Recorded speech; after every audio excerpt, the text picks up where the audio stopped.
Este relato não aconteceu comigo, mas com um amigo meu de confiança. E da forma como ele contou o fato, eu acredito sim em sua veracidade. Há algum tempo atrás, este amigo disse que foi até o seu rancho, o qual fica à beira do Rio Grande, em Miguelópolis, São Paulo, na divisa de Minas Gerais com São Paulo, para podar o mato que estava alto, pois ele iria dar uma festa no local e gostaria de deixar tudo preparado.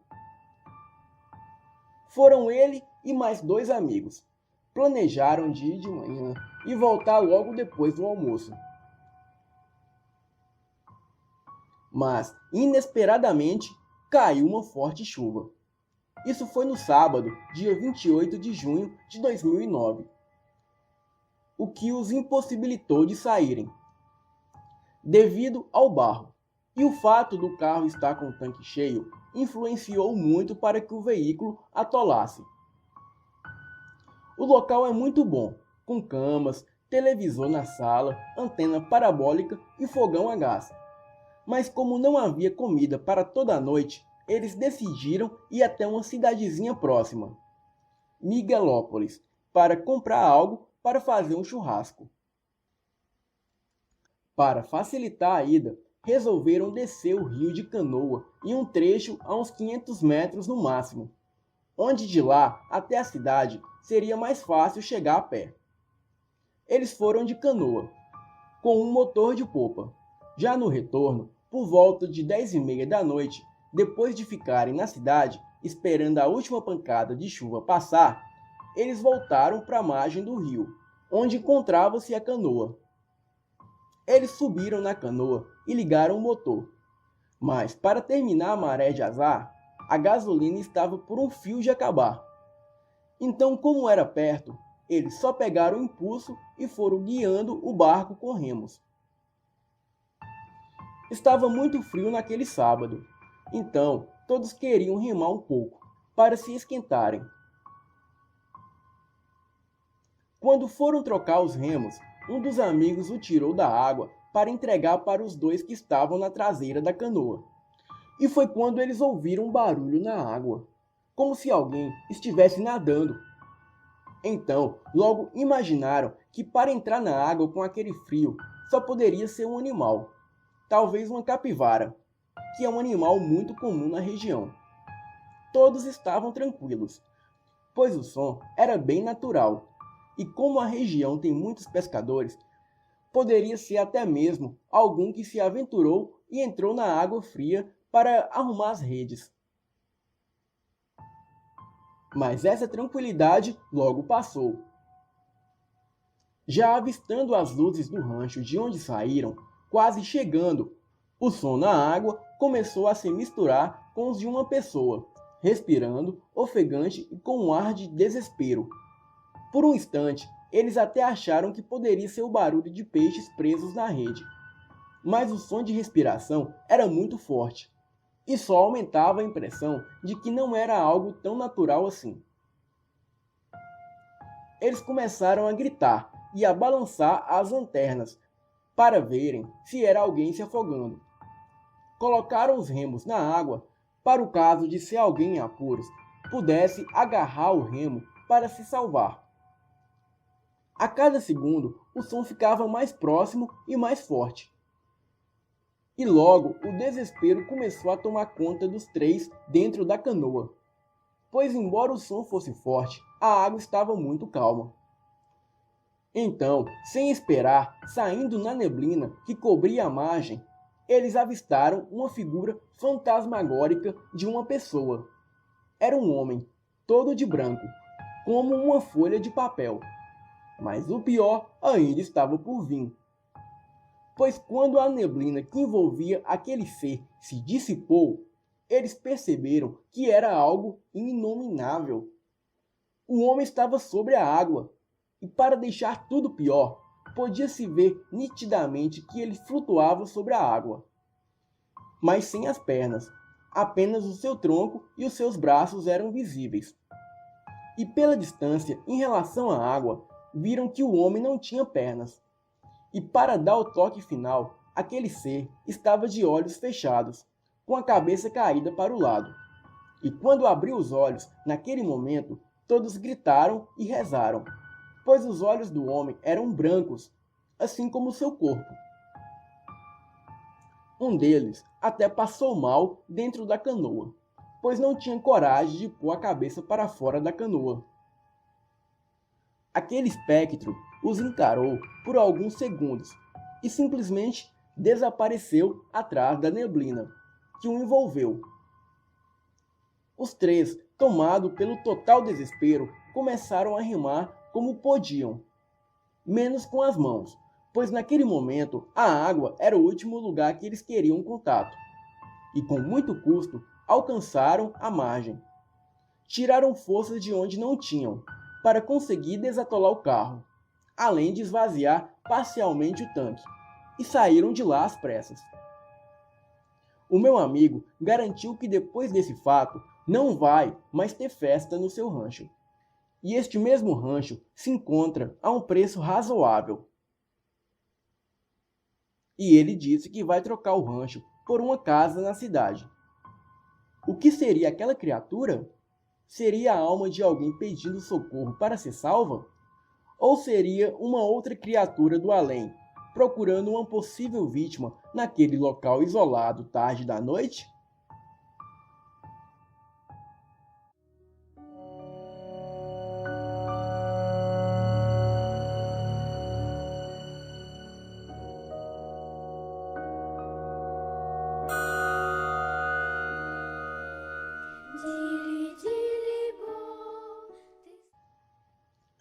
Antes de começar com o relato, eu devo explicar algumas coisas antes. Vamos lá. Eu estudava em uma escola pública de uma cidade satélite do Distrito Federal. Antes de estudar nessa escola, uma diretora teve um infarto dentro de uma sala. Coincidentemente, o número da sala é 13. Após a morte dessa diretora, mas precisamente 3 anos depois, o vigia noturno relatava ouvir barulhos de passos e dizia que avistava coisas durante a noite. Nisso, eu estava entrando no primário quando este vigia simplesmente desapareceu. Não foi mais trabalhar na escola por motivos óbvios. Os anos foram se passando e eu cheguei à 4ª série. Nisso, a sala número 13 nunca tinha sido aberta e eu estudava na sala 14, que ficava bem ao lado. Um dia, os meus amigos Guilherme e Diego, além de mim, foram ao banheiro, quando ouvimos um barulho vindo de dentro da sala. Como a sala estava trancada, pensamos que não era nada, e fomos ao banheiro. E ao voltarmos, fomos brincar em um campinho que ficava do lado de fora da sala, onde tinha uma mureta enorme separando a escola da rua. Então nós resolvemos entrar na sala 13. Mas as portas da sala estavam todas trancadas por dentro, com trincos pesados. Essa era a única forma de trancá-las. Depois do intervalo, estávamos matando aula, quando mais uma vez ouvimos barulhos vindo de dentro da sala. Eu fui olhar primeiro pelo buraco da fechadura e vi apenas um emaranhado de cadeiras. E depois foi a vez do Guilherme, e nessa hora ele ficou pálido. Os olhos esbugalaram e ele começou a tremer. Eu perguntei o que estava acontecendo e ele não conseguia responder. Então resolvi olhar de novo. E foi aí que vi uma casinha como de bonecas, só que muito maior, com alguns brinquedos espalhados. Dava para ver que as portas continuavam trancadas por dentro. Eu quase tive um ataque cardíaco ao ver aquilo. E antes mesmo que eu pudesse falar alguma coisa, apareceu uma mão como uma espécie de palito e tentou furar os meus olhos. Não sei explicar o que aconteceu. Só sei que quando eu acordei, o Guilherme e eu estávamos na direção da escola e havíamos estado inconscientes. O nosso terceiro amigo, o Everton, chamou a diretora para nos socorrer, pois sem explicação alguma, havíamos desmaiado após olhar pelo buraco da fechadura. Inexplicavelmente, de acordo com Everton, não havia se passado nem 10 segundos que estávamos olhando pelo buraco da fechadura, mas para mim pareceram 2 minutos. O Guilherme disse que para ele também pareceu uma eternidade.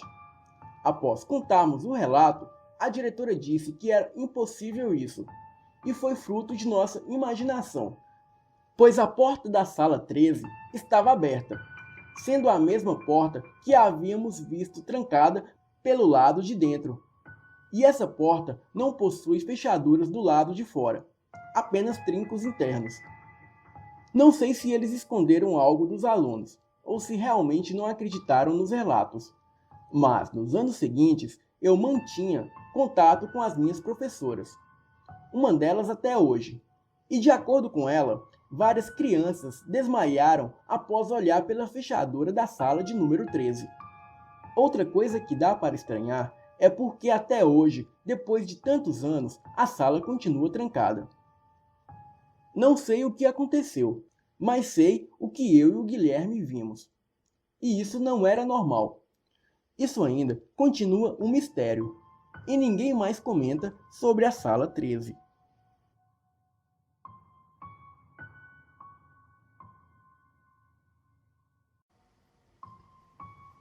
Em 1997, fui com uma amiga passar as férias no interior de Minas Gerais, na casa dos meus avós.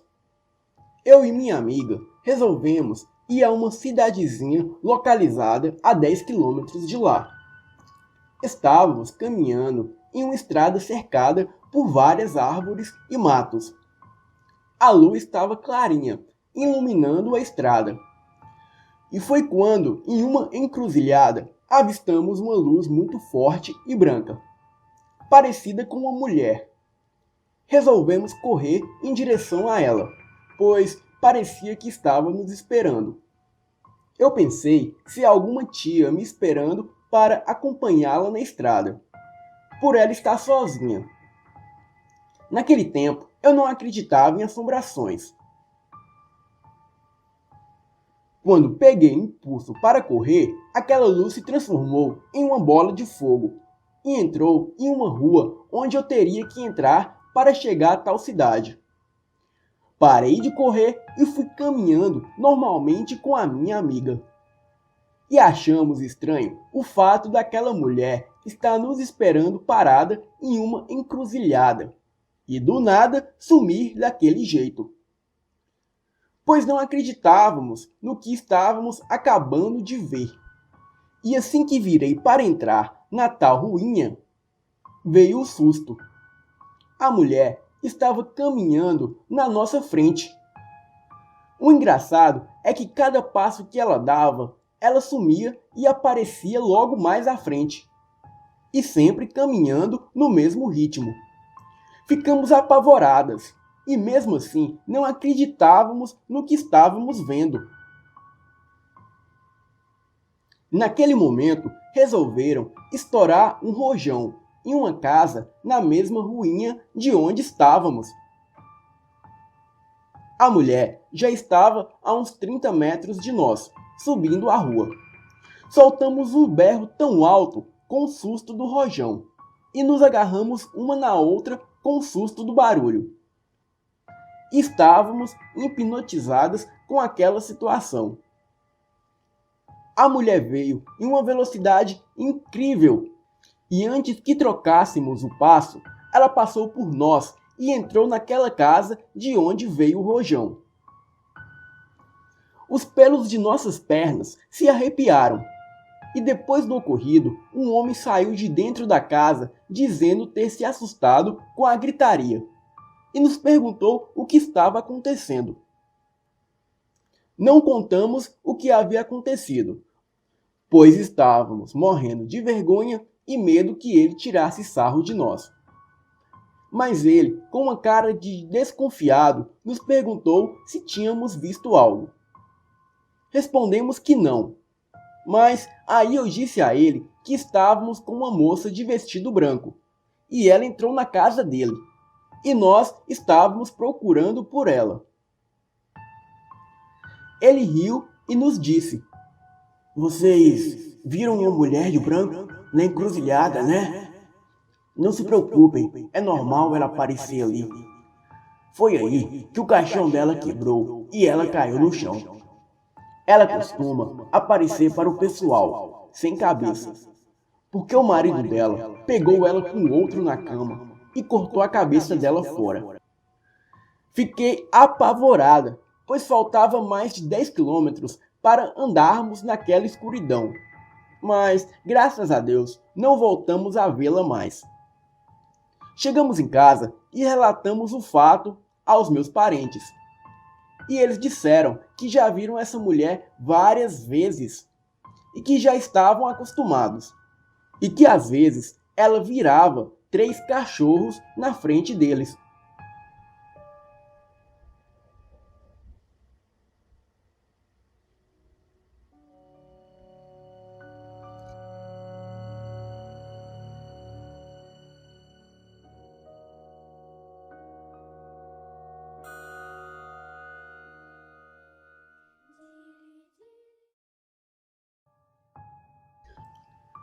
O meu marido e eu tivemos muitas experiências com o inexplicável.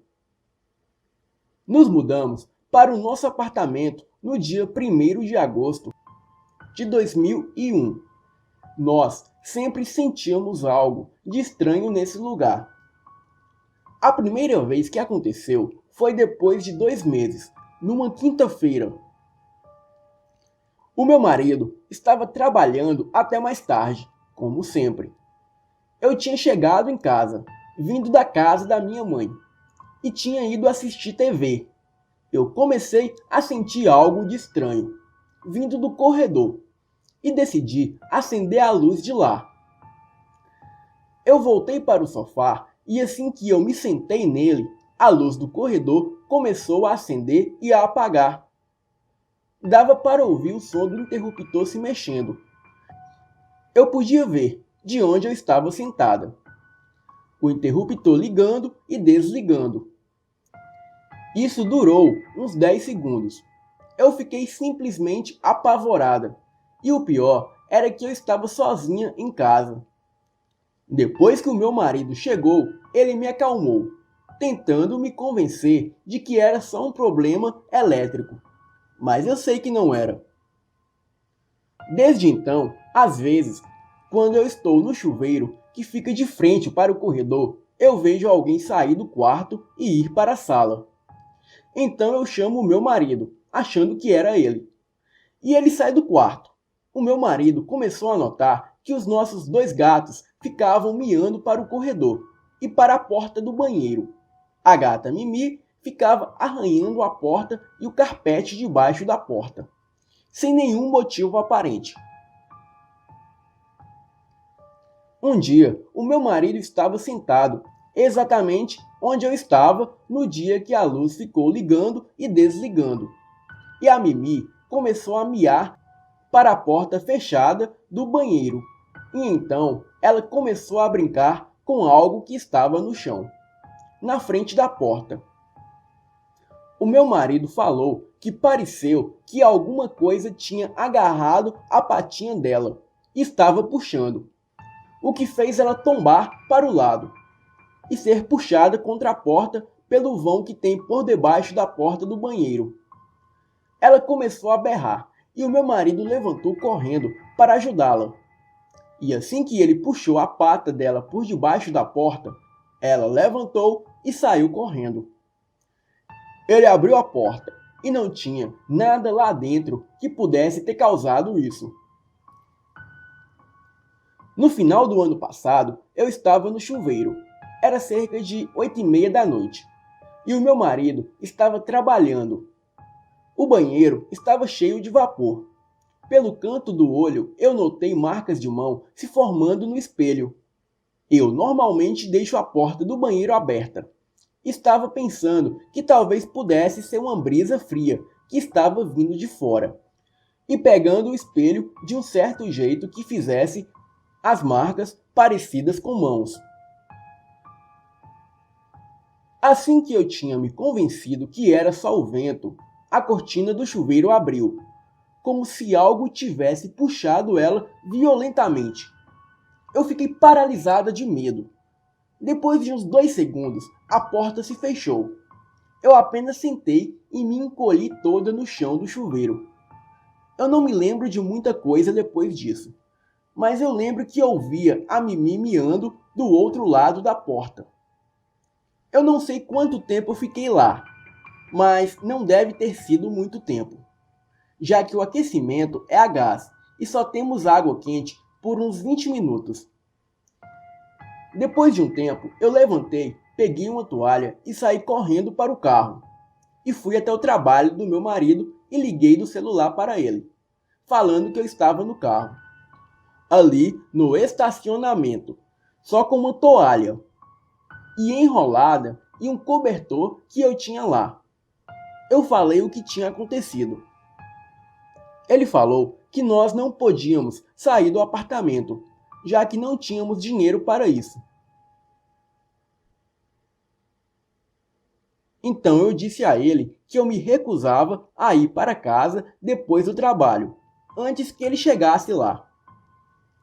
A única coisa que eu sei sobre esse apartamento é que lá antes era uma casa e pegou fogo. E depois disso usaram o terreno para construir o nosso prédio. Mas pelo que me falaram, ninguém morreu no incêndio. Eu não tenho ideia do que pode ser que tenha aqui em casa, mas eu morro de medo de ficar sozinha.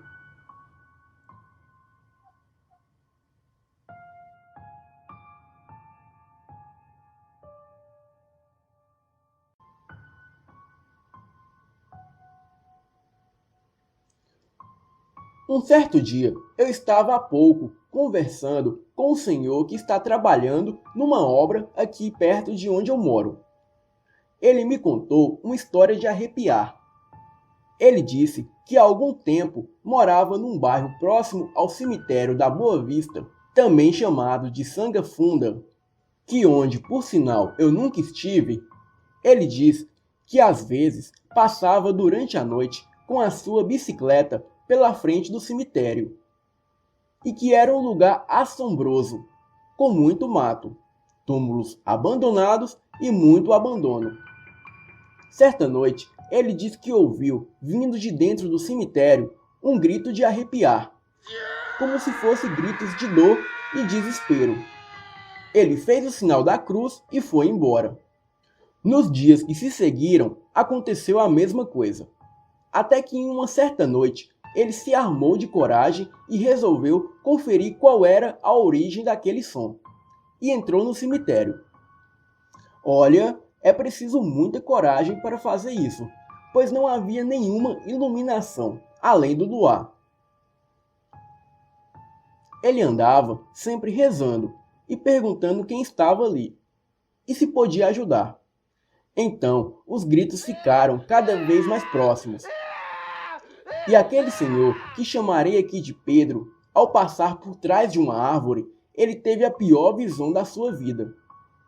Em uma cova rasa, com ar de sepultura recente, estava debruçado um espectro de um rapaz, todo coberto de sangue, que se ergueu cambaleando em sua direção, chamando por socorro e misericórdia.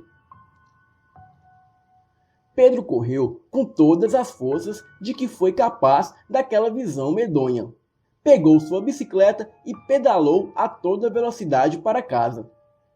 Ele não dormiu naquela noite, de tão apavorado que estava. No outro dia, ele contou o acontecido a uma vizinha, a qual lhe contou que sabia do que se tratava. Ela disse que era o túmulo de um jovem assaltante, morto pela polícia aos 19 anos. E isso fazia pouco tempo. Pedro rezou muito pela alma do rapaz e nunca mais passou diante do cemitério.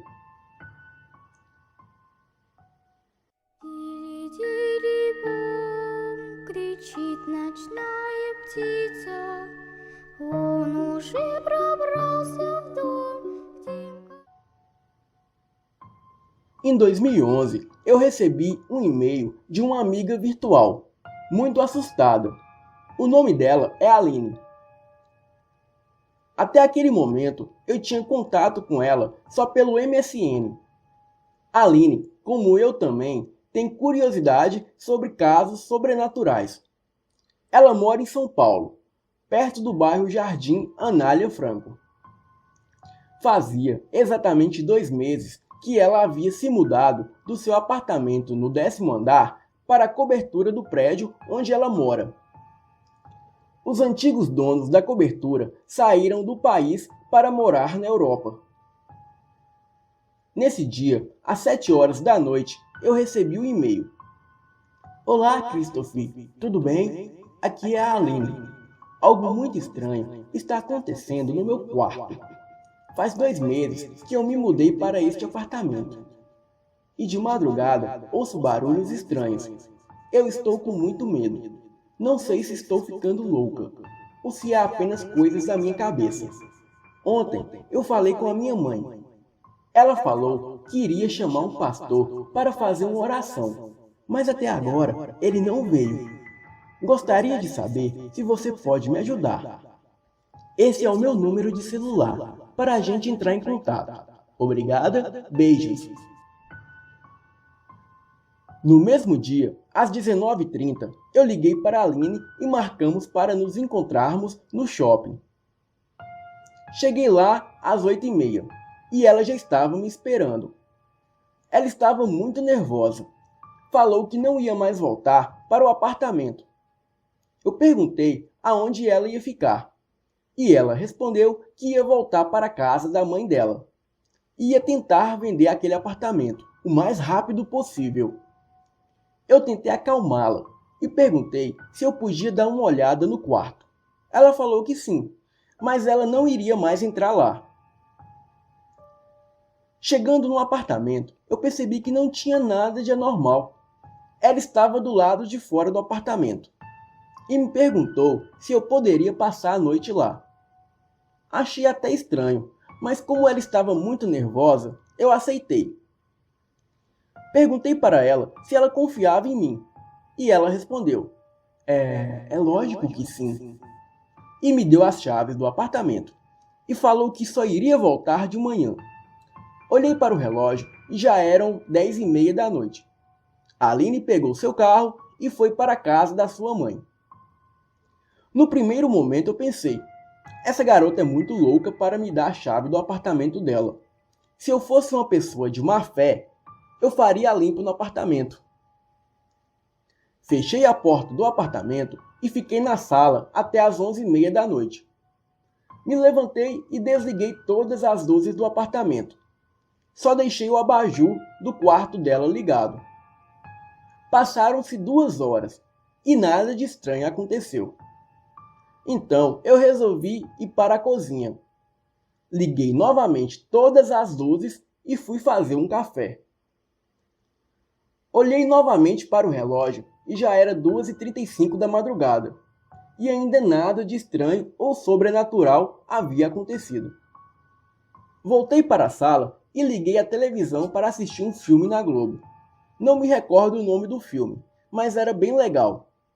Acabei pegando no sono e 1 hora depois eu acordei. Olhei para a televisão e ela misteriosamente estava desligada. Até me arrepiei. E logo em seguida o telefone começou a tocar. Fui atender e estava mudo. Coloquei no gancho e novamente começou a tocar. Atendi, falei, alô? Mas ninguém respondia. Muito nervoso, olhei novamente para o relógio e eram 4 horas da madrugada. O telefone parou de tocar. Todas as luzes que eu tinha ligado desligaram sozinhas. O rádio-relógio começou a tocar uma música francesa muito antiga. As luzes do quarto dela começaram a piscar. Eu me aproximei, olhei e vi vários gatos pretos mortos pelo chão. Saí correndo do apartamento, assustado, e fiquei do lado de fora, perto da piscina, e liguei para a Aline, mas ela não atendia. Precisei esperar até amanhecer para sair daquele local. E às 6 horas da manhã, a Aline ligou e falou que em menos de meia hora ela estaria lá. Esperei ela chegar, e quando ela chegou, eu contei tudo o que havia acontecido. Ela falou que também tinha visto os gatos, mas estava com vergonha de contar. Ela não queria ser chamada de louca ou algo parecido. Às 7 horas da manhã do dia seguinte, eu liguei para o meu chefe avisando que não iria trabalhar, pois eu tinha que resolver alguns problemas. Fui até a administração do prédio e perguntei se eles tinham algum contato com os ex-donos do apartamento. O senhor João, zelador do prédio, passou o número do celular do casal que morava lá. Tentei ligar, mas sempre ficava fora de área. Então fui procurar algum vizinho que os conhecia.